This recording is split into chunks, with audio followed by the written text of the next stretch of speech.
হে আমার বান্দারা, তোমরা যদি গুনাহ করতে করতে জীবনের সবটা শেষ করে ফেলো, একেবারে হায়াতটা গুনাহ করে শেষ করে ফেলছো, আসমান পর্যন্ত জমিনের বালুকণা পরিমাণ, সাগরের ফেনা পরিমাণ গুনাহ যদি তোমাদের হয়, কুফর, শিরিক, কবিরা, বিদআত, নিফাক যাবতীয় গুনাহ যদি করে থাকো, তবুও যদি কোনো দিন তোমার অনুভূতি আসে যে আমি আল্লাহর দিকে ফিরব, আমি গুনাহ থেকে মাফ চাই, আল্লাহ বলেন কোনো দিকে যাইও না, তুমি এই সব গুনাহ নিয়ে হতাশ না হয়ে আমি আল্লাহর কাছে আসো, আমার রহমত থেকে তুমি নিরাশ হইও না, আমি আল্লাহ ওয়াদা দিলাম সমস্ত গুনাহ আমি মাফ করে দেব, তুমি আমার কাছে আসো। কত গুনাহ? 1 কোটি, 100 কোটি, 1 লাখ? আল্লাহ বলে কোনো অসুবিধা নেই, আমার কাছে আসো। লা তাকনাতু মির রাহমাতিল্লাহ, আমার রহমত থেকে নিরাশ হইও না। ইন্নাল্লাহা ইয়াগফিরুয যুনুবা জামিআ, নিশ্চয়ই আল্লাহ সমস্ত গুনাহ মাফ করে দিবেন। ইন্নাহু হুয়াল গফুরুর রহিম, তিনি একমাত্র ক্ষমাশীল, তিনি দয়াবান। তাহলে আল্লাহ গুনাহ মাফ করবে কিনা? বলো না ভাই, মাফ করবে কিনা? কি পরিমাণ? যত পরিমাণ। কি পরিমাণ? যত পরিমাণ, যা হয় সব মাফ করবে। এখন শর্ত হইল এবার আমাদের জানা দরকার, তাহলে আমাকে কি করতে হবে? মাফ নিতে হইলে আমারে কি করতে হবে? তা আল্লাহ বলেন 3টা কাজ করতে হবে। 1, ওয়া আনিবু ইলা রাব্বিকুম, এই দ্বিতীয় আয়াত, তোমরা তোমাদের রবের নিকট তওবা করো। কি করো? এই প্রথম কাজ কি করো বলেন? তওবা। 1 নম্বর কাজ তওবা। তওবা করো। তওবা কিভাবে করে? তওবা 3 ভাবে করে। 1, আল্লাহর কাছে কায় মনোবাক্যে বলতে হবে, আল্লাহ আমি সমস্ত গুনাহ ছেড়ে দিলাম। 2, আল্লাহ আমি ওয়াদা দিচ্ছি আমি আর গুনাহ সামনে করব না। 3, আমি লজ্জিত মাওলা, আমি মাফ চাচ্ছি। আল্লাহ বলেন এই 3টাই যদি দিল থেকে হয়, বাস্তবিক অর্থে হয়, তা আমি আল্লাহ ওয়াদা দিলাম আসমান পর্যন্ত যদি গুনাহ হয় আর তওবা যদি ঠিকমতো হয় আমি মাফ করে দেব। কিন্তু তুমি বাস্তবিকে গুনাহ ছাড়ছো কিনা আমি কিন্তু জানি, দুনিয়াবাসী না জানলো আমি জানি। এই জন্য আমার কাছে ওই যে শেষ বয়সের মুমূর্ষ মানুষের যে তওবা করায় হুজুর দিয়া, আমার এটা দেখলে হাসি লাগে। কিতা কয় এবার, কি কয় কি তওবা করায়, এবার তো কিছু হোক বায়ে নাই, যে বেডার দম টানের, বেডার পূব নাই পশ্চিম নাই, সোজা করে হতায় লাইছে, এবার আরে হুজুর রে দিয়া টাকা 200 দিয়া তওবা করায়।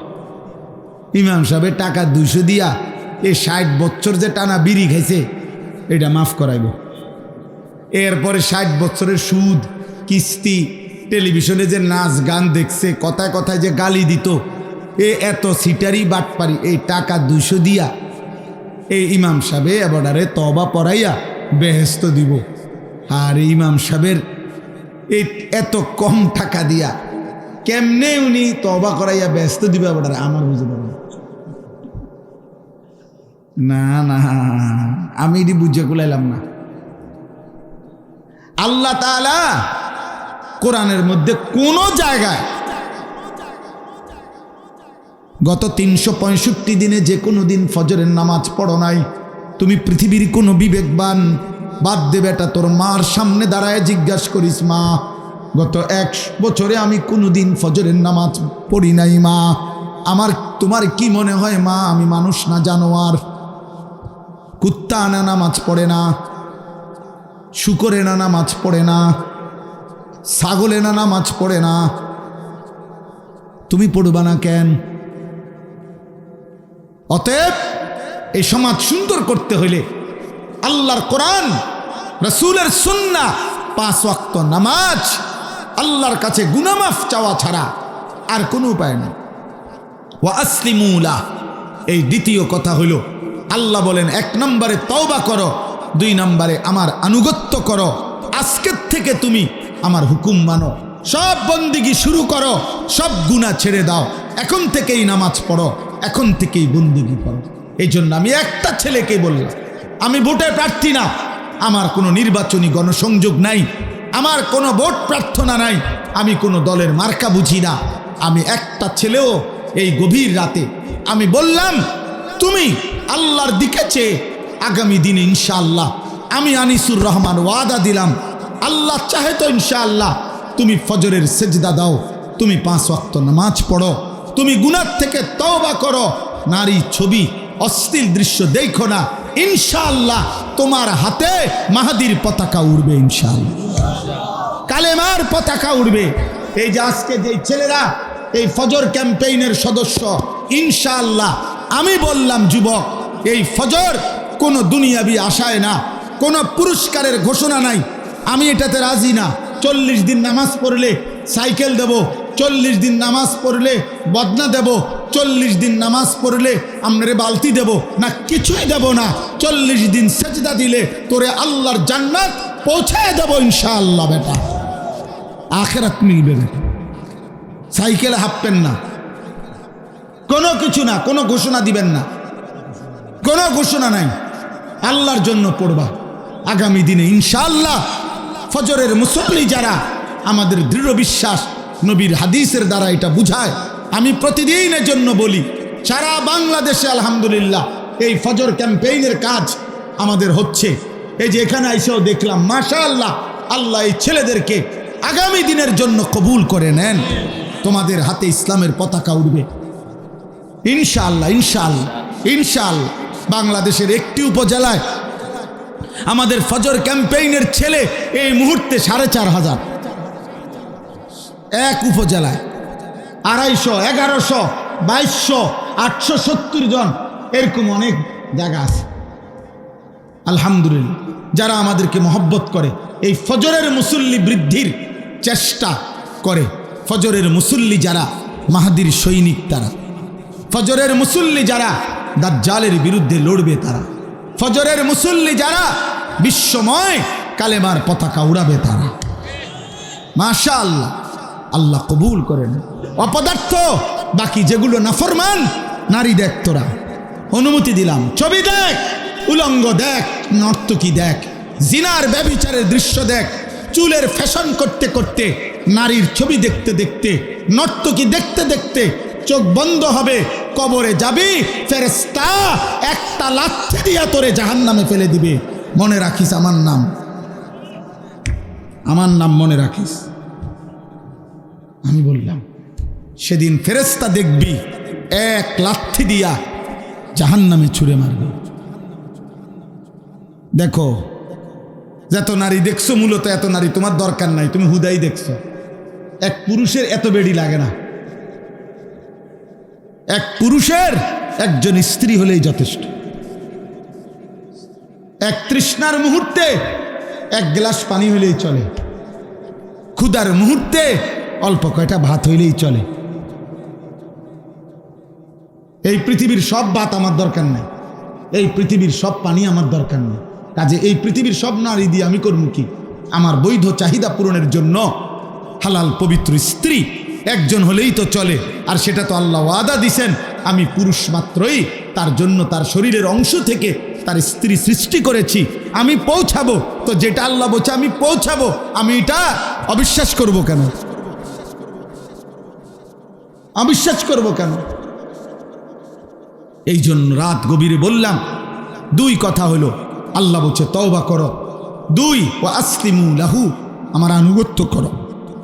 তুমি নামাজ পড়তেই হবে বাবা, নামাজবিহীন চরিত্রহীন, নামাজবিহীন লম্পট, নামাজবিহীন পাপী, নামাজবিহীন জাহান্নামী, অন্য কোনো সুরত নাই। পৃথিবীর সমস্ত রাস্তা এ গাঁটা, যেখানে যত রোডে ঘাটে গর্ত আছে, পৃথিবীর সব গর্তও যদি তুমি পূরণ করে দাও আর নামাজ না পড়ো, আখিরাতের মুক্তি হবে না, হবে না। এই দুনিয়ার মানব দরদি, সমাজসেবক, জনগণের বন্ধু, গরিবের বন্ধু, এই সমস্ত টাইটেল এটি দুনিয়াতে থেকে যাবে, এটি পোস্টারে, এটি সিরিয়ালায় পোস্টার, আবার 2 দিন পর এগুলো হবে না। সেজদা আখিরাতে পৌঁছবে, আল্লাহর গোলামি আখিরাতে পৌঁছবে। এই জন্য আজকে যে কিশোর যুবক ছেলেরা আছো, তোমরা নিয়ত করো যে ইনশাআল্লাহ তোমরা সকলেই ফজরের নামাজ পড়বা ইনশাআল্লাহ। বলো বলো বাবা, বলো নওজোয়ান, বলো ইনশাআল্লাহ, বলো নওজোয়ান, হিম্মত করো ইনশাআল্লাহ। ফজর ক্যাম্পেইনের এই যে সদস্য যারা এখন যাদের নাম আছে এখানে, তোমরা কেউ আসুনি এনে দাঁড়াও, যারা এখানে নামের অন্তর্ভুক্ত তোমরা দাঁড়াও। মাশাআল্লাহ মাশাআল্লাহ মাশাআল্লাহ, আল্লাহ তোমাদেরকে কবুল করে নেন। তোমাদেরকে দেখে বাকিরা যেন শিক্ষা পায়, সবক পায় যে মুসলমানের 12 বছরের ছেলে ফজরের নামাজ পড়ে, তুই 18 বছরের দামরা, তুই জানোয়ারের মতো ঘুমাস। তোর লজ্জা করা উচিত। আজকের থেকে বেটা লজ্জা থাকলে ঘরে ঘুমাস না বেটা, শরম থাকলে বেটা। আর যদি বলো হুজুর আমি এমনিই বেহায়া, আমার কোনো শরম নাই, তাহলে আর করণ কি? আর তাইলে তো আর কিছুই করার নাই, তাইলে তো আর কিছুই করার নাই। বসো। মিন ক্বাবলি আন ইয়াতিয়াকুমুল আযাবু সুম্মা লা তুনসারুন। আল্লাহ বলে বান্দা এই দুইটা তওবা এবং আমার ইবাদত যাই করো এখনই করো, মৃত্যু আসার আগে আগে। মৃত্যু আসলে আর কিন্তু সাহায্য করা হবে না। 3 নাম্বার, ওয়াত্তাবিউ আহসানা মা উনজিলা ইলাইকুম মির রাব্বিকুম। আল্লাহ বলে বাকিটা জীবন আমি আল্লাহ যেই শ্রেষ্ঠতম পবিত্র সবচেয়ে সুন্দর কিতাব, আসমানি কিতাব কোরআন তোমাদের জন্য নাজিল করেছি, আমার সেই কোরআন অনুসরণ করো। এই 3টা কাজ করো। 1, পিছনের গুনাহ থেকে তওবা করো। 2, আমার আনুগত্য শুরু করো। 3, কোরআন মতে জীবন চালাও। আল্লাহ বলেন মিন ক্বাবলি আন ইয়াতিয়াকুমুল আযাবু বাগতাতাও ওয়া আনতুম লা তাশউরুন। বান্দা আবারও বলছি, হঠাৎ করে একদিন তোমার অজান্তে, তুমি বুঝবাও না, তোমার মৃত্যু চলে আসবে। এই হঠাৎ মৃত্যু আসার আগে আগেই তুমি এই 3টা কাজ করো। 1 নাম্বার গুনাহ থেকে তওবা করো। 2 নাম্বার আমি আল্লাহর আনুগত্য করো। 3 নাম্বার আমার কোরআন, আমার বন্ধুর সুন্নাহ অনুসরণ করো। অতএব হে যুবক ভাই, বয়স্ক বাবা, অনেক কষ্ট করছেন আপনারা এই ঠান্ডা কুয়াশার মধ্যে, এত রাত অবধি আপনারা বসেছিলেন। আমি আপনাদের কাছে অনুরোধ করি জীবনটা সুন্দর করেন। ওই বাবা আপনাদেরকে বলি, বাবা যারা ছেলের বাপ, মেয়ের বাপ, যারা স্ত্রীর স্বামী, আপনার কাছে হাত জোর করে বলি আপনার শেষ জীবনটা স্ত্রী ছেলে মেয়ের নামাজ ঈমান আমলের দিকে যত্নবান হন। আপনি যুদ্ধ করেন। কোনো বাবা যদি সত্যিকার মুসলমান হয় তাহলে তার ছেলেটা জাহান্নামের আগুনে জ্বলবে, এটা কোনো মুসলমান বাবা খোদার কসম মেনে নিতে পারে না। কোনো মা এটা মানতে পারে না, কোনো স্বামী এটা মানতে পারে না। স্বামীর বলা উচিত স্ত্রীকে, আজ 30 বছরের বিবাহিত জীবনে, আজ 20 বছরের বিবাহিত জীবনে স্ত্রী, তোমার দ্বারা আমি কতবার উপকৃত হয়েছি, তোমার কত ভালোবাসা আমি পাইছি, তোমার সাথে আমি কতটা আনন্দের সময় কাটাইছি, সেই তুমি যখন জাহান্নামে জ্বলবা, আমি স্বামী কেমনে মানব? এটা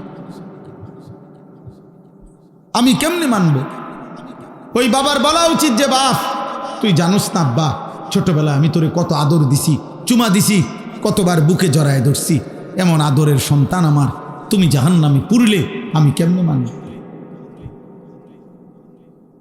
এই জন্য রাত গভীরে অভিভাবক যারা আছেন আপনাদেরকেও বলি, আপনারা আপনাদের ছেলে মেয়ের কাছে কাঁদেন। স্ত্রীর সামনে দরকার হলে 1 ফোঁটা চোখের পানি ফেলেন, বউয়ের সামনেই হোক, ছেলে মেয়ে। এই জন্য যে বলেন যে বাপ বলেন, স্বামী স্ত্রীকে বলেন, স্ত্রী আমার এইটুকু চোখের পানি তোমার নামাজের জন্য। তোমার যদি দিল নরম হয় তুমি আল্লাহরে সেজদা দাও, তুমি পর্দা করো, তুমি আমারে বরবাদ করো না। বেনামাজির, বেহায়া, বেপর্দা স্ত্রীর স্বামী আমনো আটকায় যাবে।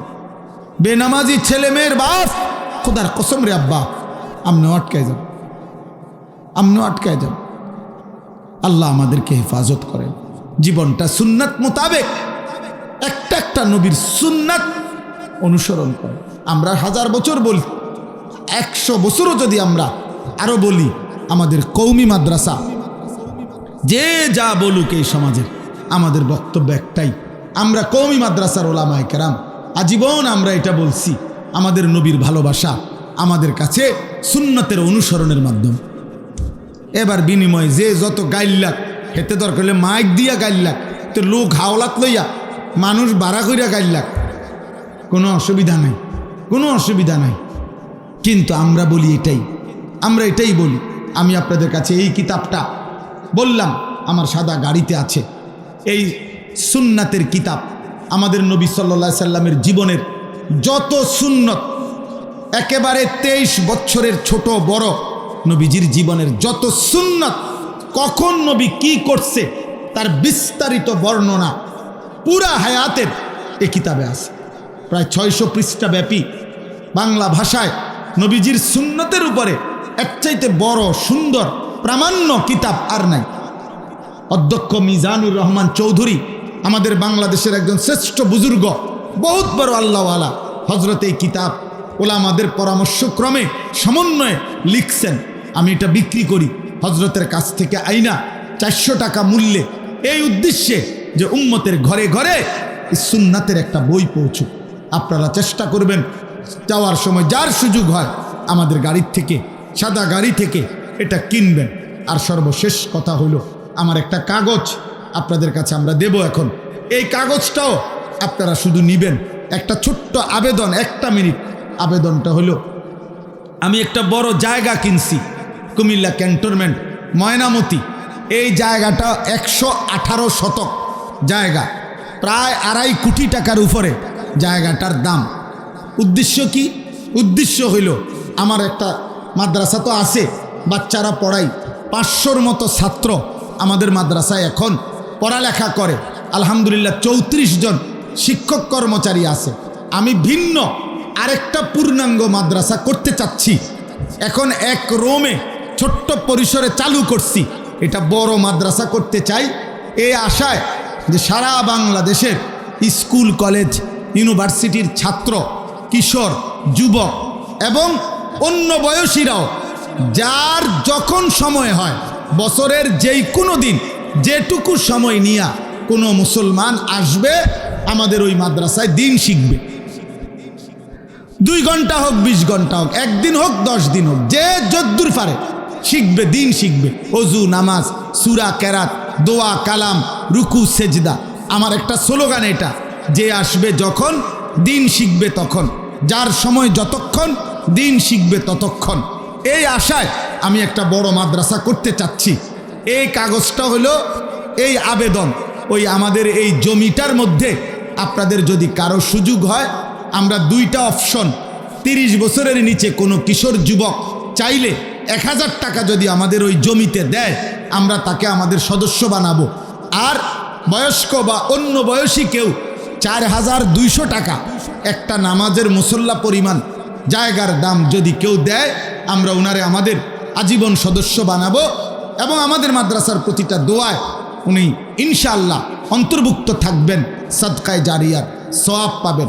এখানে বিকাশ নাম্বার আছে, অ্যাকাউন্ট নাম্বার আছে, যদি ভাল লাগে পারলে দিয়েন, হাতে দিলে হাতে দিয়েন, অথবা বিকাশে পাঠাইলে বিকাশে পাঠাইয়েন, যেমনে পারে। যদি প্রবাসী আছে, অনেকের বাবা ভাই বিদেশে আছে, মানে অল্প অল্প একটু অংশগ্রহণ করিলে সবার ভালোবাসায় আমাদের এই বড় প্রতিষ্ঠান হলে ইনশাআল্লাহ আমরা দেশব্যাপী মুসলিম কিশোর যুবকদেরকে ঈমান আমল শেখানোর কাজ করার চেষ্টা করব। আল্লাহ তৌফিক দেন, আল্লাহ কবুল করেন। কমপক্ষে দিতে না পারলে দোয়া করবেন ইনশাআল্লাহ। আল্লাহ তৌফিক দেন। আল্লাহ ইত্তেহাদুল উলামা এই পরিষদকে আল্লাহ কবুল করেন। আমাদের সব আয়োজনে আল্লাহ বরকত দান করেন। প্রতিটা ভালো কাজে আল্লাহ আমাদেরকে অংশগ্রহণ করার তৌফিক দান করেন। আলহামদুলিল্লাহ রব্বিল আলামিন। মাওলায়ে করিম আপনি মাফ করে দেন, রব্বে করিম আপনি মাফ করে দেন। আয় আল্লাহ আপনি মাফ করে দেন, আপনি মাফ করে দেন, আপনি মাফ করে দেন। রাত অনেক গভীর, মাওলা আপনি মাফ করে দেন, গভীর রাতে মাফ করে দেন, সমস্ত গুনাহ মাফ করে দেন। আগামী জীবন আপনার আনুগত্য করার তৌফিক দান করেন, ঈমান আমলের জীবন দান করেন, ইজ্জত আফিয়ত দান করেন, তাকওয়া তহারত দান করেন, হিম্মত ইস্তিকামত দান করেন, ইখলাস দান করেন। সেজদাওয়ালা কপাল বানিয়ে দেন, কাঁদনেওয়ালা চোখ বানিয়ে দেন, জিকিরওয়ালা জবান বানিয়ে দেন, সুন্নতওয়ালা জীবন বানিয়ে দেন। সমস্ত কবরবাসীদেরকে মাফ করে দেন। কিয়ামত পর্যন্ত কবরের আযাব মাফ করে দেন।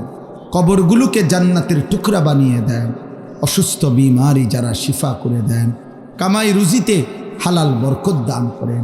কিশোর যুবক ছেলেগুলোকে নামাজি বানিয়ে দেন, চরিত্রবান বানিয়ে দেন, উত্তম আখলাকওয়ালা বানিয়ে দেন। চুল চেহারা মুসলমানের মতো বানায় দেন। মোবাইলের আসক্তি, নারীর আসক্তি থেকে হেফাজত করেন। হারাম থেকে বাঁচান রে মাওলা, বাঁচান। আল্লাহ ফজর ক্যাম্পেইনের এই ছেলেগুলোকে আল্লাহ আপনি আগামীর মাহাদির সৈনিক হিসাবে কবুল করে নেন। আরও কিশোর যুবককে এই মেহনতের সাথে জুড়বার তৌফিক দান করেন। আল্লাহ মাদ্রাসার যেই তালিব ইলমদেরকে আল্লাহ কোরআনের হাফেজ হিসাবে ইজ্জতের পাগড়ি দেওয়া হলো, আল্লাহ তাদেরকে জগৎ বাছা হক্কানি রব্বানি আলেম হিসাবে কবুল করে নেন, মাদ্রাসা কবুল করে নেন। আল্লাহ এই ইত্তেহাদুল উলামার অধীনে যতগুলো মাদ্রাসা আছে সবগুলো মাদ্রাসা আপনি কবুল করে নেন। আমার প্রিয় মাওলানা মাহবুব ভাই সহ আল্লাহ ওনার সাথে এই ইত্তেহাদুল উলামার সদস্য যত উলামা, আল্লাহ সবাইকে উম্মতের ফিকির দান করেন, উম্মতের ফিকির দান করেন, হায়াতে তয়্যিবা আফিয়া দান করেন। আল্লাহ আমাদের নেক মাকসাদ পূরণ করে দেন। অসুস্থ বিমারি যারা শিফা করে দেন। প্রবাসে বিদেশের জমিনে যারা সহি সালামতে নিরাপদে রাখেন। যার যত নেক তামান্না আছে আপনি পূরণ করে দেন।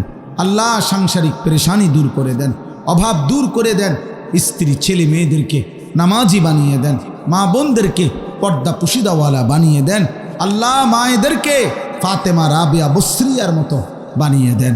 সমস্ত বাবা চাচাদেরকে আরও বেশি নেক আমলের তৌফিক দেন। আমার দেশকে নিরাপদ করে দেন। রব্বির হামহুমা কামা রব্বায়ানি সগীরা। আয় আল্লাহ, আজকের এই আয়োজনে যে যেভাবে অংশগ্রহণ করেছে, টাকা পয়সা বুদ্ধি পরামর্শ দিয়ে আল্লাহ আজকের এই সম্মেলন বাস্তবায়ন করতে গিয়ে প্রত্যেককে উত্তম বিনিময় দান করেন, প্রত্যেককে উত্তম বিনিময় দান করেন। সুবহানা রব্বিকা রব্বিল ইজ্জাতি আম্মা ইয়াসিফুন ওয়া সালামুন আলাল মুরসালিন ওয়ালহামদুলিল্লাহি রাব্বিল আলামিন। স্বেচ্ছাসেবক ভাইয়েরা, আমরা সকলে আমাদের আমানত করে জমা দিয়ে যান। স্বেচ্ছাসেবক ভাইয়েরা, আমরা সকলেই আমাদের হবে, অটো দিয়া যাইতে হবে, কেউ পায়ে হেঁটে যাবে, যার যখন সুবিধা হয় চলে যাওয়ার অনুমতি দিলাম, কোনো অসুবিধা নেই। কিন্তু আল্লাহর কথা 1 মিনিটও বসে শুনলে আদব হয়, বরকত হয়। এই জন্য প্রত্যেকের কাছে বললাম এটা। প্রিয় ভাই, সবাই বসো, সবাইরে বললাম, একজনও দাঁড়ায় না। যদি কেউ বসতে না রাজি হয়, রাজি না হয়, চলে গেলে ভালো।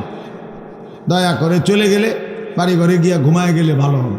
রাত অনেক হয়েছে, ঠান্ডা কুয়াশা, শুয়ে গেলে ভালো। দয়া করে গিয়ে শুয়ে যান, ভালো হবে। আমি কোনো অসুবিধা নাই, অনুমতি দিলাম। তোমরা নাম এই অপদার্থ কোথাকার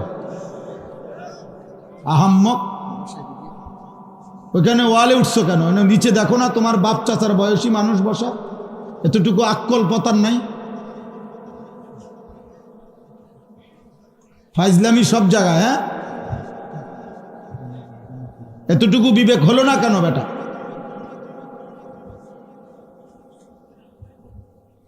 এখানে আলেম ওলামা বসা আছে না?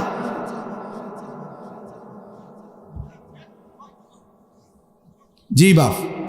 দ্বিতীয় কথা হলো, রাত 11:30 কাছাকাছি। অতএব প্রত্যেকেই অল্প একটু সময় সামান্য কিছু কথা আমরা আরজ করতে চাই। সবগুলো হাতে ধরা মোবাইল বন্ধ করো। হাতে মোবাইল ধরে ভিডিও বা রেকর্ড করবা না, আমি নিষেধ করলাম। প্রিয় ভাই, 24 ঘন্টা এত মানুষ সারাক্ষণ মোবাইল নির্ভর জীবন, এটা উচিত না। আমার কথাটা বুঝতে শেখো, ভাবতে শেখো। একজন মানুষের 24 ঘন্টা মানুষের জীবনের কাজ, মানুষ বুদ্ধিমান যারা, তারা জীবনের কাজ ভাগ করে নেয়, সময়কে বন্টন করে। আমার ঘুম কতক্ষণ, নাস্তা কতক্ষণ, বিশ্রাম কতক্ষণ, আমার মেহনত কতক্ষণ, পরিশ্রম কতক্ষণ, কর্ম কতক্ষণ।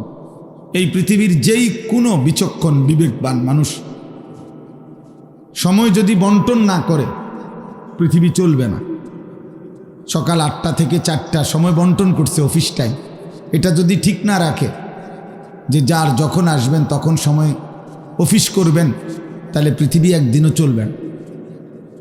এই পৃথিবীর কোনো কিছুই চলবেন, বরং ভাগ করে দিতে হবে। টিফিন আওয়ার এত, ছুটি এতক্ষণে, উপস্থিতি এতক্ষণে। এই জন্য ইমাম শাফিঈ রাহমাতুল্লাহ আলাইহি এটা বলছেন। 4 মাযহাবের একজন ইমাম, পৃথিবী বিখ্যাত মুজতাহিদ, জগৎ বিখ্যাত আলেম ইমাম শাফিঈ রাহমাতুল্লাহ আলাইহি, তিনি কথা বলছেন যে আমি আমার পুরা জীবন আউলিয়া বুজুর্গদের সাথে চলে, আল্লাহর প্রিয় বান্দাদের সাথে চলাফেরা করে উনি বলেন আমি 2টা জিনিস শিখছি। 1 নম্বর, আল ওয়াক্তু সাইফুন ইন লাম তাকতাহু কাতাআকা। তিনি বলেন আমি শিখছি এটা যে প্রথম বুজুর্গদের সাথে চলাফেরা করে যে সময় হচ্ছে তরবারির মতো, তুমি যদি সময়কে না কাটো সময় তোমাকে কাটবে। অর্থাৎ তুমি যদি সময়কে ভাগ না করো, তোমার কাজের সুবিধার্থে বন্টন না করো, তাহলে সময় তোমাকে কাটতে কাটতে পার হয়ে যাবে। তিনি বলেন আমি এই কথাটা শিখছি। 2 নম্বর, তিনি বলছেন নাফসুকা ইন শাগালতাহা বিল হক ওয়া ইল্লা শাগালাতকা বিল বাতিল। দ্বিতীয় যে কথাটি আমি শিখছি, তিনি বলেন যে তোমার মনের চাহিদাকে যদি তুমি জোর করে নেক কাজের সাথে না লাগাও, জোর করে কষ্ট না করে তোমার ইচ্ছাকে যদি তুমি হক আমলের সাথে না লাগাও, তাহলে নফস তোমারে 24 ঘন্টা গুনার কাজে লাগায়, গুনার কাজে লাগায়।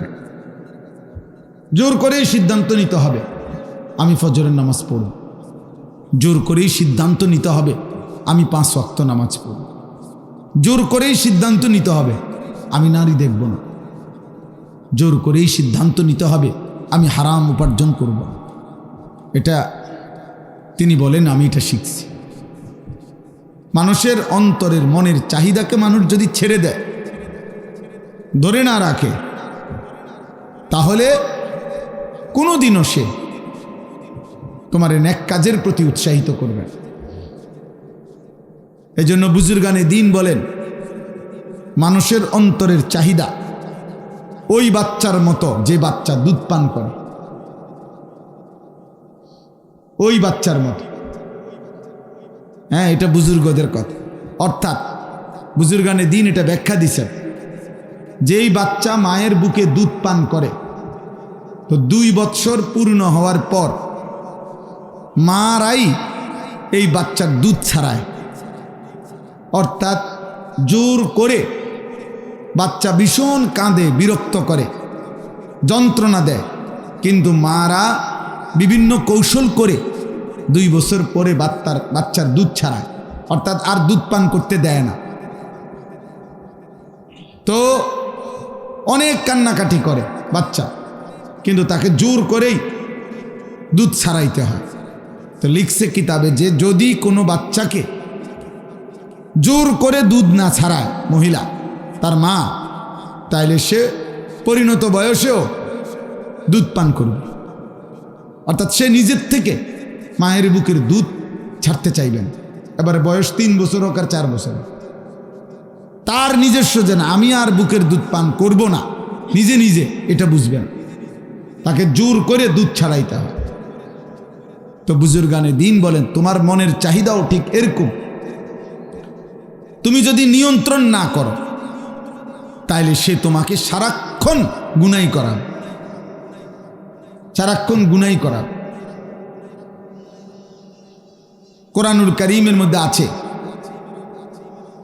ইন্নান নাফসা লাআম্মারাতুম বিসসু ইল্লা মা রাহিমা রাব্বি। প্রত্যেক মানুষের নফস, মনের চাহিদা মানুষকে প্রচণ্ডভাবে গুনাহের প্রতি প্রেরণা দেয়, আদেশ করে। মানুষের অন্তরের চাহিদা, মনের চাহিদা, নফসের চাহিদা তাকে গুনাহ করতে প্রেশার দেয়। ইল্লা মা রাহিমা রব্বি, বাঁচে কেবল সে যাকে আল্লাহ খাস দয়া করে, দয়া করে। এই জন্য মানুষের মনের চাহিদা এইটার প্রতি খুব সতর্ক থাকতে হয়, সতর্ক থাকতে হয়। এই জন্য আমি প্রায় বলি এ কথা, যেই মানুষের, তোমরা শোনো অল্প সময় আমি শেষ করে দেব, সমস্ত যুবক ছেলে তোমাদেরকেও বলি ভাই, এটা মনে রাখতে হবে, যেই মানুষের জীবন, তার জীবনের অর্থ হইল আমার মনের চাহিদা পূরণ হওয়া। আমি হালাল হারাম বুঝি না, আমি জায়েজ না জায়েজ বুঝি না, আমি আল্লাহর আদেশ নিষেধ কিছু বুঝি না, আমার মনে যখন যা চায় তা পূরণ হইতে হবে, এটা হলো আমার কথা। এরকম জীবন যার, হালাল হারামের কোনো পার্থক্য নাই। আমার 12 লাখ টাকা দরকার, অতএব 6 লাখ টাকা আমি জমি বেচা নিলাম, 6 লাখ টাকা সুদে কিস্তিতে নিলাম। আমি হালাল হারাম বুঝি না, আমি বুঝি আমার 12 লাখ টাকা লাগবে। আমার নারী দেখা দরকার, আমার লজ্জাস্থানের চাহিদা, আমি নারী দেখব, অতএব আমি হালাল হারাম বুঝি না, আমি স্ত্রীর জন্য অপেক্ষা করব না, আমার এই ধৈর্য নাই। আমি মোবাইলে ছবিতে উলঙ্গ ছবি, নর্তকীর নাচ, জিনা ব্যভিচারের দৃশ্য, নাটকে, সিনেমায়, রাস্তায়, পথে ঘাটে, যত্র তত্র আমার মনের চাহিদা পূরণ করতে হবে, আমি নারী দেখব। আমি হালাল হারাম বুঝি না, হালাল হারাম বুঝি না। এরকম জীবন যা, পাক না ফাক আমি কিছু বুঝি না, হালাল হারাম আমি বুঝি না, জায়েজ না জায়েজ বুঝি না। আমার জীবনের অর্থ একটাই, আমার মনে যা চায় তা পূরণ হইতে হবে। এবারে বৈধ হোক আর অবৈধ হোক, আল্লাহর কসম মনে রাখতে হবে, এই মানুষ মানুষ না, এটা পুরাটা জানোয়ার, এটা জানোয়ার। এই জীবন জানোয়ারের জীবন, যার কাছে কোনো হালাল হারামের পার্থক্য নেই। মদও খায়, মধুও খায়, মাকেও দেখে, আপন বোনকেও দেখে, আবার হারাম নারী, উলঙ্গ নারীও দেখে, গালিও দেয়, সালামও দেয়। হালাল হারাম নেই। কষ্টের টাকা, উপার্জনের টাকাও নেয়, সুদের টাকাও নেয়। হালাল হারাম বলতে কিছু না, আমার চাহিদা পূরণ। এই জীবন জানোয়ারের জীবন, ওইটা মানুষ না, ওইটা মূলত চতুষ্পদ জন্তু, যার জীবনের অর্থই হলো চাহিদা পূরণ। আল্লাহ কোরআনুল কারীমের মধ্যে এমন মানুষকে বলছে, অত্তাবা হাওয়াহু ফাবাসালুহু কামাসালিল কালব। আল্লাহ বলছে জীবন যে তার মনের চাহিদারই কেবল অনুসরণ করে, আদেশ নিষেধের তোয়াক্কা করে না, হালাল হারামের কোনো পার্থক্য করে না, আল্লাহ বলেন তার উদাহরণ কুত্তার মতো। ফামাসালুহু কামাসালিল কালব, তার উদাহরণ দৃষ্টান্ত কুকুরের মতো। ওই জীবন কুত্তার জীবন, কুত্তার জীবন। এবার তোমার পরিচয় তুমি পাইলা, এই পরিচয়ের উপরে তুমি চলো। আলহামদুলিল্লাহ, আমি সারাদিনে 5 ওয়াক্ত নামাজ পড়ছি, আমার পরিচয় আমি মিলাইলাম। এবার তোমরা যারা সারাদিনে 1 ওয়াক্ত নামাজ পড়ো নাই, তোমার পরিচয় তুমি বুঝানো। তোমার পরিচয় বলে, হুজুর আমনে আমারে কুত্তা কন আর শুকর কন, আমার অসুবিধা নেই, আমার চাহিদা তো পূরণ হয়েছে। তো ঠিক আছে, অসুবিধা কি? কোনো সমস্যা নেই। তুমি যদি এই পরিচয়ে তৃপ্ত হও, ঠিক আছে, খালাস, অসুবিধা কি? বাকি এটা মনে, এটাই সত্য কথা যে আল্লাহ তাআলা বলছেন, ফাখালাফা মিন বা'দিহিম খালফুন আদাউস সালাহ ওয়াত্তাবাউশ শাহওয়াত ফাসাউফা ইয়ালকাউনা গাইয়্যা। আল্লাহ বলেন সর্বনিকৃষ্ট প্রজন্ম, ওই জেনারেশন সবচেয়ে নিকৃষ্ট, যাদের 2টা পাপ নিয়মিত। 1, যারা প্রতিনিয়ত নিজেদের নামাজকে নষ্ট করে। 2, যারা তাদের মনের চাহিদার অনুসরণ করে। আল্লাহ বলেন এরা হচ্ছে নিকৃষ্ট মানুষ, আমি তাদেরকে জাহান্নামের সবচেয়ে ভয়ঙ্কর গর্ত, সবচেয়ে বেশি আযাবের গর্তে ছুঁড়ে মার। আল্লাহ কোরআনে বলছেন, আরাআইতা মান ইত্তাখাযা ইলাহাহু হাওয়াহু আফা আনতা তাকুনু আলাইহি ওয়াকিলা। নবীজিকে আল্লাহ বলছে, বন্ধু, মনের চাহিদা যার খোদা, যার খোদা তার মনের চাহিদা, তার মনে যা চায় সে তাই অনুসরণ করে, এটাই যার জীবন, আমি আল্লাহ তার কোনো দায়িত্ব নেব না। আপনি নবীর কাছে জানতে চাই, আপনি কি তার অভিভাবক হবেন? আল্লাহ জিজ্ঞাসা করছে, আফা আনতা তাকুনু আলাইহি ওয়াকিলা, আপনি কি তার অভিভাবক হবেন? আমি নাই, বন্ধু আপনি নিবেন কিনা বল।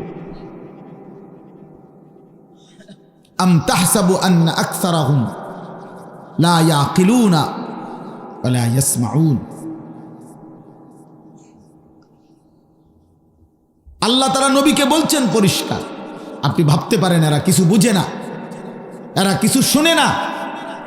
আল্লাহ তাআলা বলেন না, বরং তাদের জীবন ইনহুম ইল্লা কাল আনআম, তাদের পরিচয় আর কিছুই নয়, শুধুই জানোয়ার। আনআম মানে জানোয়ার, চতুষ্পদ জন্তু।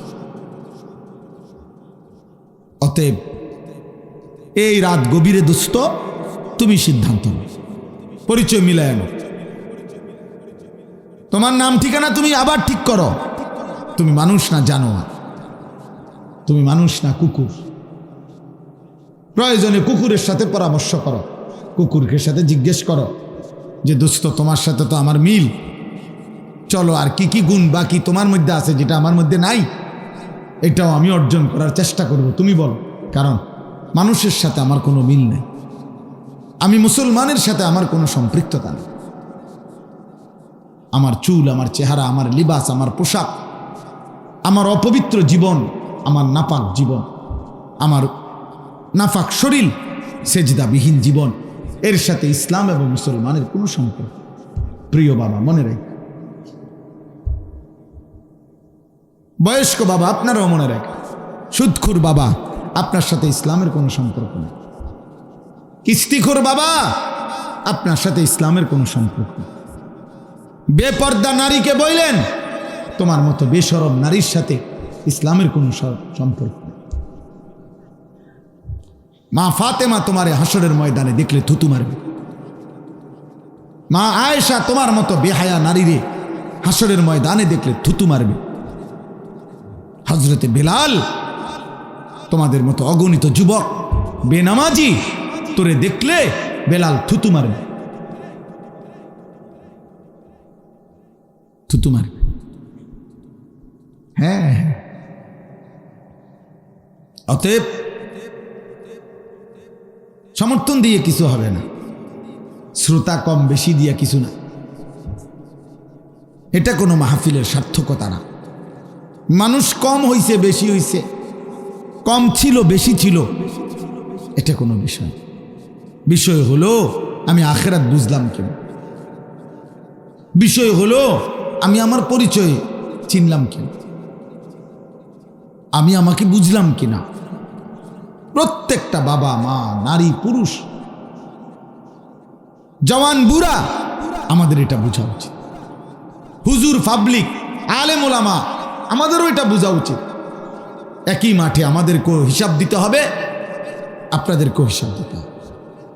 অনেক উঠতি বয়সের নওজোয়ান মৌলবী সাহেব আছেন, আপনাদেরকেও বলে, আপনারাও খুব বেশি কারো না কারো দেখা দেখি মনে করছেন যে কোনোভাবে রঙ্গে ঢঙ্গে বিভিন্ন রকমের সাজগোজ কইরা কোনো না কোনোভাবে ফেসবুকে পরিচিত হইতে পারলেই জীবনের সার্থকতা।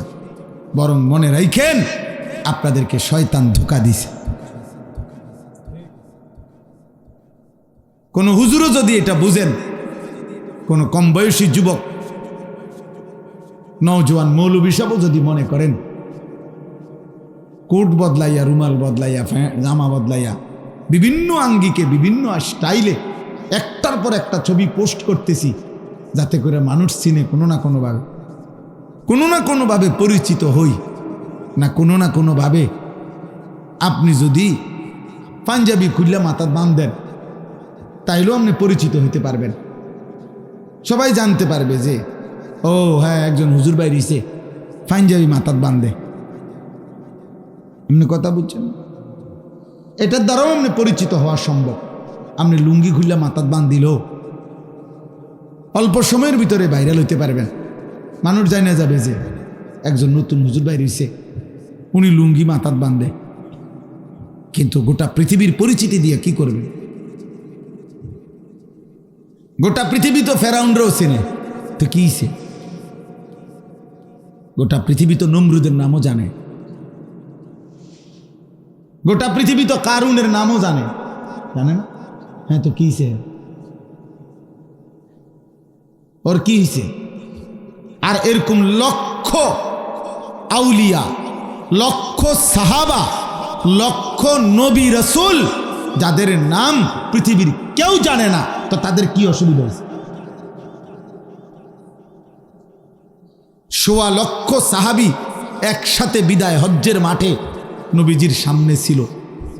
১৬ লাখ সাহাবী, ১,২৫,০০০ যদি হয় এই পৃথিবীর আসমানের নিচে জমিনের উপরে, গোটা পৃথিবীর সমস্ত কিতাব একসাথ করে গবেষণা করলেও ১০,০০০ সাহাবীর নাম সবগুলো কিতাব থেকে খোঁজ করে পৃথিবীর মাটির উপরের সমস্ত জাদুঘর তালাশ করলেও ১০,০০০ সাহাবীর নাম একসাথে মিলানো কঠিন হবে, পাওয়া যাবে না।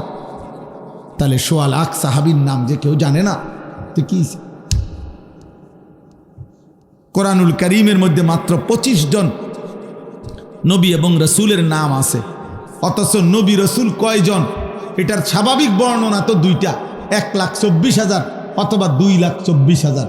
তো ১,২৪,০০০ নবী রসুলের নাম কোথায়, কোন কিতাবে আছে? ২,২৪,০০০ নবী রসুলের নাম কোথায় আছে? পৃথিবীর কোথাও নাই, কোথাও নাই। তাহলে যাদেরকে কেউ চিনে না ওনারা ব্যর্থ। তাইলে আজকে তোমরা ছেলেরাও আর আমরাও সবাই মিলে ব্যস্ত হয়ে গেলাম নিজেকে প্রদর্শন করে, নিজেকে মানুষের কাছে চিনানো। বাবা, এটা দুশ্মন শয়তান ইবলিস এবং ইবলিসের অনুসারী ওই বেঈমান মুশরিকরা আমাদের মাথায় নেশার মতো মাতাল বানায় দিছে যে তোর জীবনের কাজ ২৪ ঘন্টা মোবাইলটা নিয়ে পড়ে থাকবি, তুইও মানুষের ছবি দেখবি, তোর ছবিও শুধু একটার পর একটা ছাড়বি, মানুষ যেন দেখে, কোনো না কোনোভাবে যেন ভিউ হয়, কোনো না কোনোভাবে যেন দেখে। আহা, এই পৃথিবীর সব মানুষ দেখলে কি? কত অ্যাক্সিডেন্ট হতো, কত মানুষ দেখছে, কত রোড অ্যাক্সিডেন্ট হয়েছে, কত জায়গায় গাড়ি উল্টে গেছে, কত জায়গায় মানুষ মুমূর্ষ মারা গেছে। তো এইটাও তো সারা পৃথিবী দেখছে, তো কি সাথে কবর রাজাব মাপ।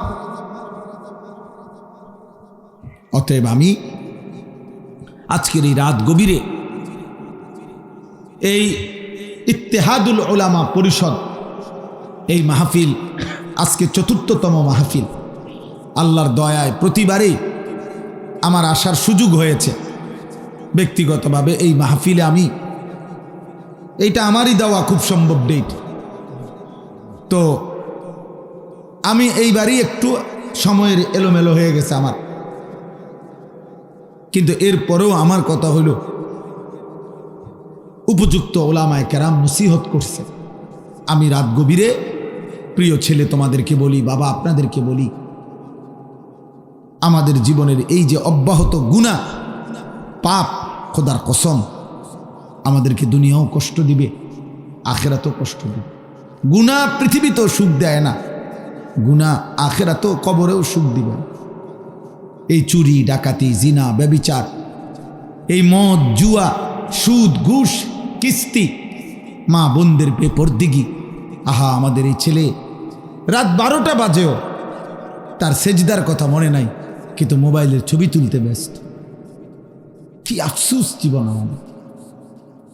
ওই দেখেন, ওই অসভ্য বেয়াদব দেখেন, ওই যে একজন বেয়াদব, এই যে দেখেন, এই যে বেয়াদব, এত বড় গাদ্দার। সে বুঝাইতে চাইছে যে হুজুর তোরে দেখাই দিলাম, তুই টের পাইছ না, তুমি দেখবা না, আমি উড়া মুছি। হ্যাঁ, গাদ্দার। কি বুঝাইতে চাইলা? খুব সফল না তুমি, খুব সফল, কামিয়াব, তুমি কামিয়াব। তুমি একজন হুজুরের ছবি উঠাইয়া কামিয়াব, কে দেখবে? আরে বেটা, তোমরা আমার কথা বুঝো। তোমার এই বেনামাজি চুল চেহারা দিয়া, সেজদাবিহীন জীবন, তুমি যদি কাবা শরীফের ইমাম সাহেবের লগো ছবি উঠাও, তো পৃথিবীর যে কোনো মানুষ বলবে তুই ভুল উঠাইছ, উনি একরকম, তুই আরেক রকম।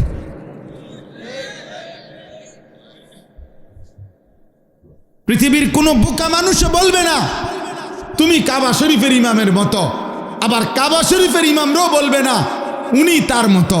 না না, সবাই বুঝবে চোখ আছে যার, দুইটা দুই রকম। তাইলে একসাথে ছবি উঠায় লাভ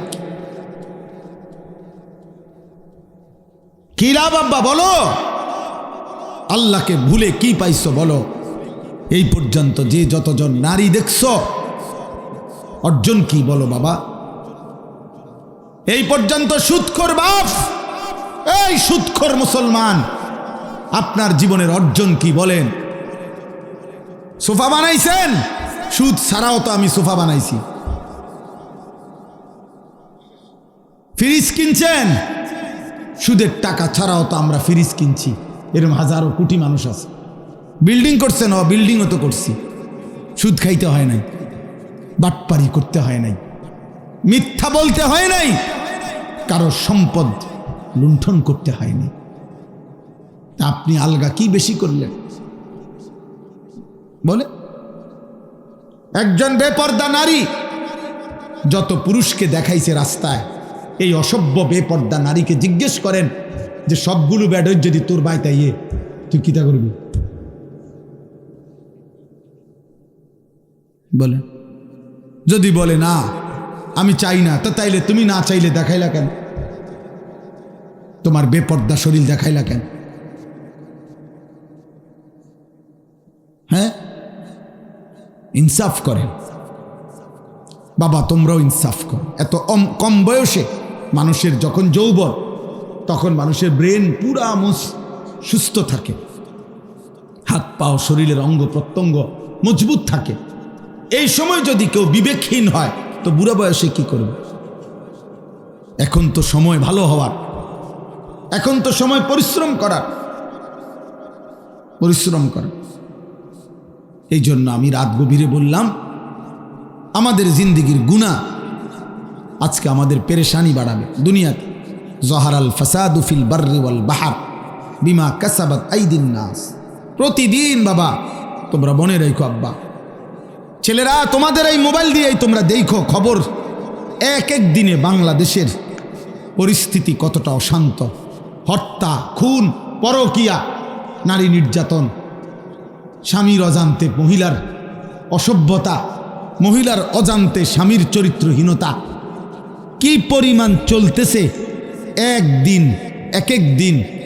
তোমরা এই দেশের খবর নাও, মানুষের জান মাল ইজ্জত আব্রুর নিরাপত্তা নাই। তাইলে এই সবগুলো এত এলোমেলো কেন? গুনাহ শেষ পর্যন্ত আমাদেরকে তছনছ করে দিবে, গুনাহ শেষ পর্যন্ত আমাদের দুনিয়া বরবাদ করে দিবে। আমি তো প্রতিদিন বলি, মনে করো তোমরা একটি মহল্লার, একটা মহল্লার মনে করো 50-100 জন ছেলে, এখান থেকে যদি তোমরা 90 জন নামাজ না পড়ো, তোমরা যদি 90 জনেই মোবাইলে নারী দেখো, ছবি দেখো, অস্থির উলঙ্গ ছবি দেখো, নিজের লজ্জাস্থানের চাহিদা হারামভাবে কোনো না কোনোভাবে পূরণ করছো, আর কিছু না হোক কমপক্ষে নিজের হাতে নিজের লজ্জাস্থানের হারাম চাহিদা নষ্ট করছো। আরে আরে পশু, চরিত্রহীন লম্পট, আগামী দিনে পবিত্র স্ত্রী কিভাবে মিলবে? আর তুমি যেমন অপকর, তো তোমার বোনের ইজ্জতের নিরাপত্তা কিভাবে হবে বলো? এই সমাজে পরবর্তীতে তোমার বোনের জন্য, তোমার কন্যার জন্য চরিত্রহীন যদি এভাবে বাড়তে থাকে, আগামী দিনে তোমার বোনের জন্য একজন পবিত্র স্বামী কিভাবে খুঁজবে? তোমার কন্যার জন্য একজন পবিত্র স্বামী কিভাবে মিলবে? তোমার জন্য একজন পবিত্র স্ত্রী। কারণ গুনার চাহিদা যখন হয়, হারাম চাহিদা, এই অশ্লীল চাহিদা, তো সেটা পূরণের জন্য তুমি তো তোমারই আশপাশের কাউকে না কাউকে খুঁজবা। তুমি তো আর নর্থ বেঙ্গল যাইতা না। তাহলে তোমার সমাজের ছেলে মেয়ে, নারী পুরুষের ইজ্জতের নিরাপত্তা থাকবে না, কারো দ্বারা লঙ্ঘন হবে। একটা দিন এমন আসবে, এইভাবে তোমরা যা বাড়াবাড়ি করছ, একটা সময় তোমাদের সমাজ দুর্গন্ধে, চরিত্রহীনদের দুর্গন্ধে, জিনা ব্যভিচারের দুর্গন্ধে তোমরা তখন পরিবেশ ভারী হয়ে যাবে। আমি কসম করে বলি, আল্লাহর কসমে কোরআন সামনে রেখে বলি, একবার ইউরোপ থেকে আমাদের বাংলাদেশের কুমিল্লাতে তাবলিগ জামাতের সাথী আসছিল, ইউরোপিয়ান মানুষ। তো ওরা মুসলমান হয়ে এরপরে আবার দাওয়াত ও তাবলিগের মেহনতে আসছে। আমি নিজ কানে ওদের মুখে শুনছি, এই যুবক ভাই ইউরোপিয়ান, সে বলছে আমরা যখন, চোখের পানি ফেলে বলছে, আমরা যখন মুশরিক ছিলাম, আমাদের সমাজ, আমাদের ফ্যামিলিগুলো এমন যে আমাদের সন্ধ্যা হলে, রাত হলে প্রতিদিন আমাদের মা একজন পুরুষ নিয়ে তার ঘরে ঢোকে, আমাদের বাবা একজন মহিলা নিয়ে তাদের ঘরে ঢোকে, আমাদের বোন একটা ছেলে নিয়ে তার রুমে ঢোকে, আমরাও একটা মেয়ে নিয়ে আমাদের রুমে ঢুকতাম। সারা রাত্র জিনা এবং বেবিচার অপকর্ম করে সকালবেলা একই সুইমিং পুলে, সকাল 8টা হোক 10টা হোক, একসাথে এই নারী পুরুষ আমরা গোসল করতাম।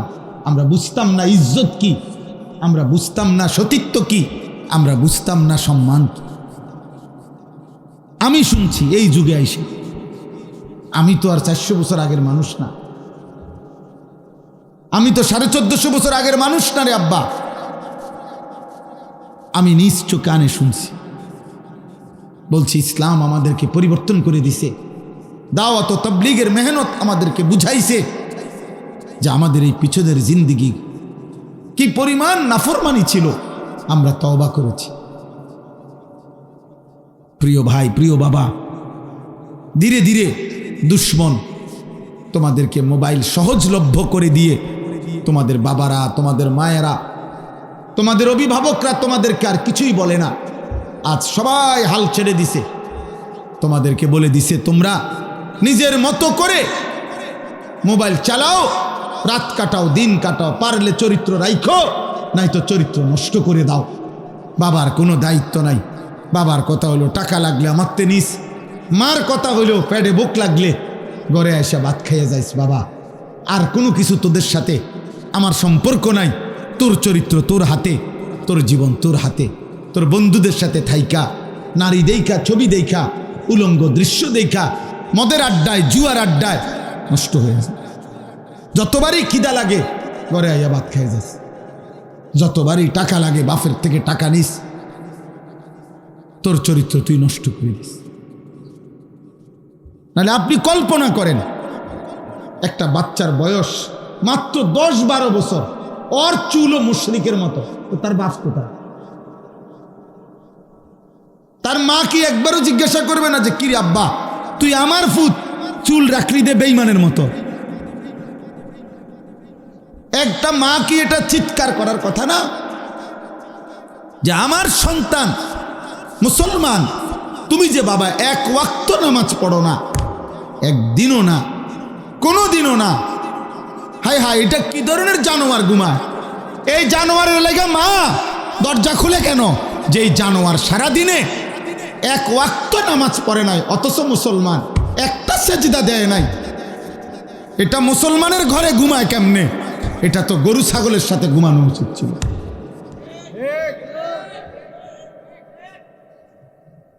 এটা তো গরু ছাগলের সাথে ঘুমানো উচিত ছিল। ছি ছি ছি ছি ছি ছি বেটা, সেজদা বিহীনের জন্য আমি পরিষ্কার বললাম, সেজদাবিহীন যুবক, তোদের যাদের কপালে সেজদা নাই, তোদের কপালে আমি থুতু দিলাম, থুতু মারলাম তোর কপালে, তোর কপালে থুতু মারলাম, তোর কপালে থুতু, তোর কপালে থুতু মারলাম। নামাজবিহীন জীবন কেমনে ঘুমাইবি বাবা? কোরআনুল কারীমের মধ্যে আছে, আল্লাহ বলছে, বান্দা মনে রেখো, প্রত্যেকটা মানুষ যখন ঘুমায়, প্রতিবার ঘুমের সময় আমি আল্লাহ তার শরীর থেকে রূহটা আলাদা করে রাখি, আলাদা করে ফেলি। আমি চাইলেই আবার ফেরত দেই সজাগ হওয়ার সময়, আমি না চাইলে ফেরত দেওয়ার কেউ নাই। তাহলে আব্বা, যদি আল্লাহ তাআলা তোমার আমার ঘুম থেকে জাগার সময় আর যদি রূহটা ফেরত না দেয়, কে ফেরত দিবে?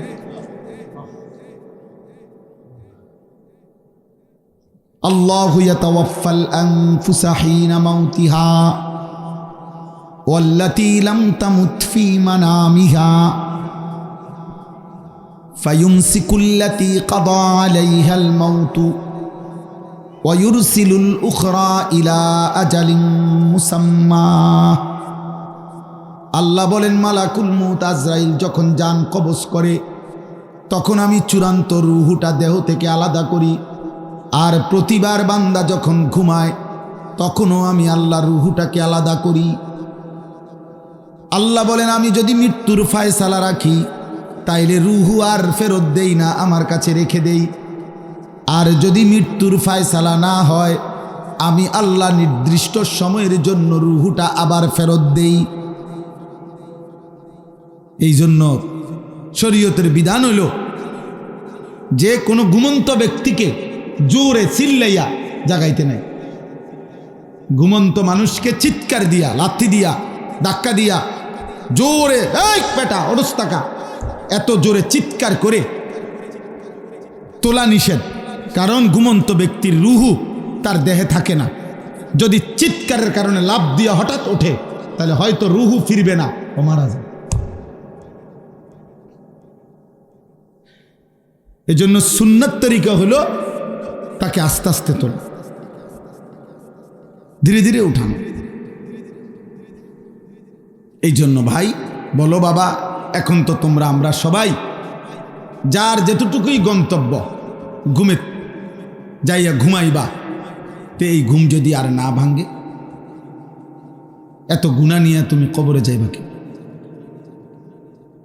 সারাদিনে যারা এক ওয়াক্ত নামাজ পড়ো নাই, কেমনি ঘুমাইবা? 365 দিনে যারা ফজরের নামাজ পড়ো নাই কোনো দিন, আহা আই হায় হায় হায়, আল্লাহ আমাদেরকে হেফাজত করে, আল্লাহ কারো কলিজায় বুঝ দান করে। এই চলেন, এই আমার 3টা আয়াতের অর্থ কি? সূরা জুমার 24 নম্বর পারা, 39 নম্বর সূরা। এই সূরার মধ্যে 53, 54, 55 এই 3টা আয়াত আমি পড়ছিলাম। এখন আর এই 5টা মিনিট তরজমাটা বলি, তাইলে কথা শেষ। নবীজি সাল্লাল্লাহু আলাইহি সাল্লামের কাছে একবার কয়েকজন লোক নবীজির কাছে আসছেন, তখনও তারা কাফের। তো আয়েশা বলতেছে, হে মুহাম্মদ, আমরা তোমার কালেমা গ্রহণ করতে চাই, কিন্তু একটা প্রশ্ন আছে।